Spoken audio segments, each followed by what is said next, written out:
নমস্কাৰ, মই বিকাশ অসম বিলাসী অসম কামৰূপ জিলা সমিতিৰ মুখ্য সচিব সকলোকে বৈপ্লৱিক অভিবাদন জ্ঞাপন কৰিলোঁ। এটা বিষয় যিটো বিষয় শদিয়াৰ পৰা ধুবুৰীলৈ লাহে লাহে বিয়পিবলৈ আৰম্ভ কৰিছে, যিটো বিষয় লৈ সমগ্ৰ অসমবাসী বৰ্তমান সময়ত আমি দেখিবলৈ পাইছোঁ।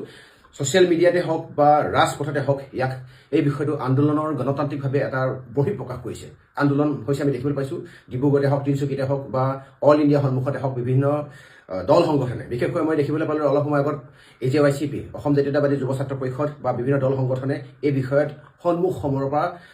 অধিকাৰৰ কাৰণে প্ৰতিবাদ বা বিপ্লৱ ঘোষণা কৰিছে। ভাল কথা, খুবেই ভাল কথা। আমি দেখিবলৈ পাইছোঁ এই চৰকাৰখনৰ দিনত বৰ্তমান সময়ত যিখন চৰকাৰ জাতি, মাটি আৰু ভেটি, যিজন বৰ্তমান সময়ত কেন্দ্ৰীয় চৰকাৰৰ বিশেষ দায়িত্বত আছে, মই সৰ্বানন্দ সোণোৱাল ডাঙৰীয়াৰ কথা কৈছোঁ, যিজন ব্যক্তিয়ে অসমৰ মুখ্যমন্ত্ৰী হৈ থকা সময়ত হোৱাৰ আগে আগে তেখেতে জাতি, মাটি আৰু ভেটি শ্লোগান দি অসমত সেই আৱেগটো সৃষ্টি কৰি অসমৰ মানুহৰ পৰা ভোট লৈ তেওঁলোকে শাসনৰ বাক জৰি আনিলে। আৰু বৰ্তমান সময়ত বৰাক ব্ৰহ্মপুত্ৰ নদ নদী পাহাৰ ভৈয়াম বুলি কৈ থকা মানুহজন নিমাত হৈ আছে। আমি ইতিমধ্যে গম পাইছোঁ যে অসমৰ যিকোনো জাতীয় সত্তাক ধ্বংস কৰি দিয়া, আঞ্চলিকতাবাদ, জাতীয়তাবাদক ধ্বংস কৰি দিয়াৰ পোষকতা মেলা সেই শিপাডাল কিন্তু বৰ্তমান সময়ত অসমৰ নহয়। সেই শিপাডাল হ'ল নাগপুৰৰ, সেই শিপাডাল হ'ল উত্তৰ প্ৰদেশৰ বা সেই শিপাডাল হ'ল দিল্লী চৰকাৰৰ। আচৰিত কথা এটাই যে যি সময়ত শংকৰজ্যোতি বৰুৱা, বৰ্তমান সময়ত আপোনালোকে ইতিমধ্যে গম পায় যে আমি 2-3টা অনুষ্ঠানত কেতিয়া কোনো কাৰণে পাহৰিব নোৱাৰোঁ। একদম প্ৰথমতে আহি গ'ল অসম সাহিত্য সভা। যিমানে যি নহওক লাগিলে আমাৰ প্ৰত্যেকজন অসমীয়া মানুহৰে অসম সাহিত্য সভাৰ প্ৰতি ক'ৰবাত এটা আৱেগ অনুভূতি আছে, হেঁপাহ আন্তৰিকতা আছে। তাৰপিছত আহি গ'ল আমাৰ শংকৰী সংঘৰ কথা আমি যে কওঁ, শংকৰী সংঘৰ প্ৰতি, শংকৰী সংঘৰ অধিৱেশনৰ প্ৰতি ক'ৰবাত আমাৰ সেইখিনি হেঁপাহ মৰম চেনেহ আছে। আৰু তাৰ পাছতে আমি যদি ছ'চিয়েল অৰ্গেনাইজেশ্যন বা ষ্টুডেণ্ট অৰ্গেনাইজেশ্যনৰ কথা যদি আমি ভাবোঁ, তেতিয়াহ'লে কিন্তু আমাৰ বৰ্তমান সময়ত এই ধৰণিত থকা প্ৰত্যেকজন ব্যক্তিয়ে ক'ৰবাত এক চিকুট হ'লেও সদৌ অসম ছাত্ৰ সন্থাৰ প্ৰতি সেইখিনি আৱেগ অনুভূতি আৰু মৰম হেঁপাহ তথা সন্মান আছে। সদৌ অসম ছাত্ৰ সন্থাৰ চাইকেল লৈ যিসকল ব্যক্তিয়ে এই যাত্ৰাটো আৰম্ভ কৰিছিলে, মই ইন'ভা লৈ বগা চাৰ্ট ক'লা পেণ্ট পিন্ধি টাই চাই মাৰি থকা মানুহকেইজনৰ কথা কোৱা নাই। যিকেইজন ব্যক্তি সাংঘাতিক ধৰণৰ এটা ত্যাগ, বছৰ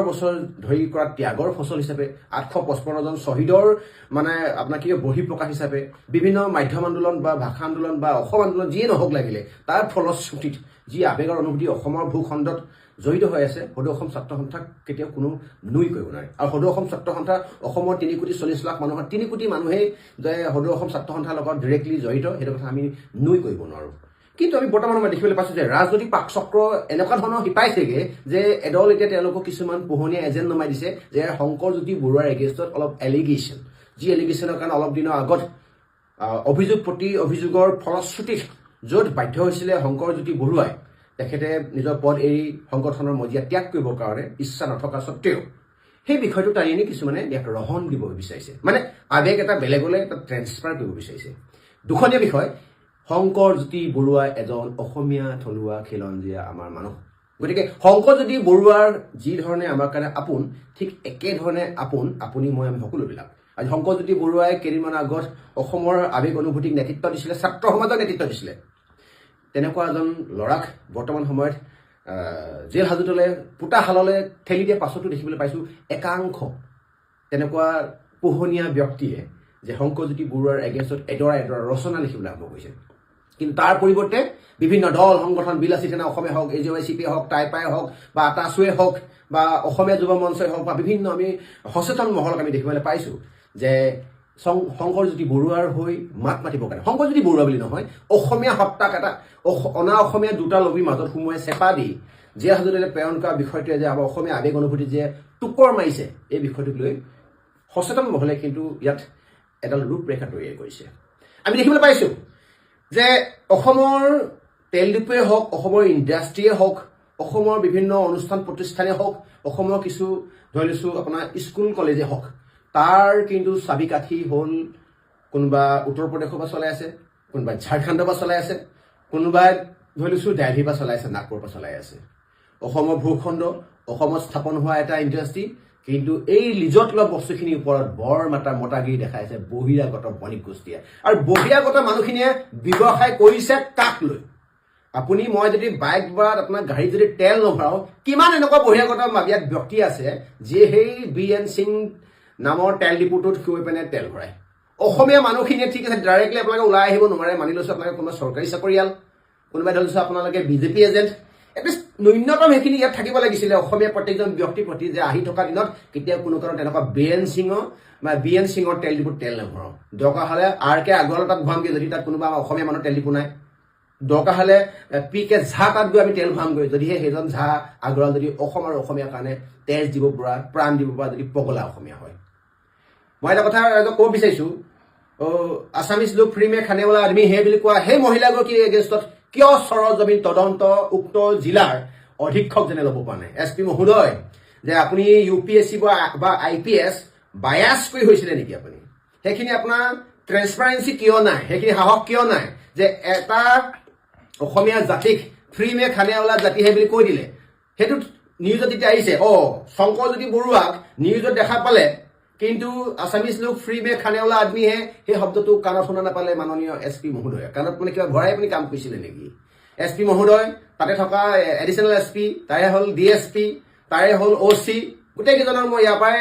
হাত জোৰ কৰি কৈছোঁ আপোনালোকক যে সেইটো সময়ত আপোনালোকৰ কাণকেইখন ঠিলা মাৰি থোৱা আছিলে নেকি এজন UPSC পাছ কৰি অহা ক্ৰেক কৰা এজন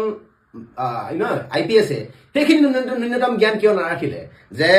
আছামিজ লোক ফ্ৰী মে খানে ৱালা আদমি হে বুলি কোৱা পাছত যে এইটো এটা জাতি জনগোষ্ঠী যেনেকৈ ধৰি লৈছোঁ আপোনালোকে এটা ছেকশ্যন লগাইছে যে সম্প্ৰদায়ৰ মাজত বিষপাস্প বিয়পা এটা ছেকশ্যন লগাইছে নন ভেলুবল ছেকশ্যন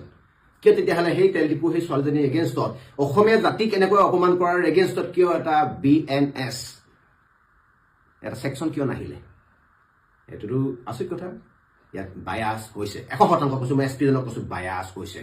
যিদৰে ইয়াত বেছিকৈ তালুকি ভালুকি মাৰি থকাৰ কাৰণে উস্তাদিগিৰি মাৰাৰ কাৰণে মানুহজনক যদি মই ভাল পাওঁ ক'বলৈ বাধ্য হৈছোঁ IPS আনন্দ মিশ্ৰক নেগুডাল কাটি দিলে নেগুডাল কাটি পিনে দলিয়াই দিলে না এতিয়া তেওঁ SP না তেওঁ এতিয়া পলিটিকেল পাৰ্টি ডাঙৰ লিডাৰ ঠিক তেনেকৈ কৈ দিবৰ কাৰণে বেছি টাইম নালাগে কিন্তু ক'ৰবাত নহয় ক'ৰবাত কিন্তু আমাৰ অসমত জীয়াই থকা মন্ত্ৰীবৰ্গসকলৰ কিন্তু জাতীয় জীৱনৰ কাৰণে আৱেগ অনুভূতি আছে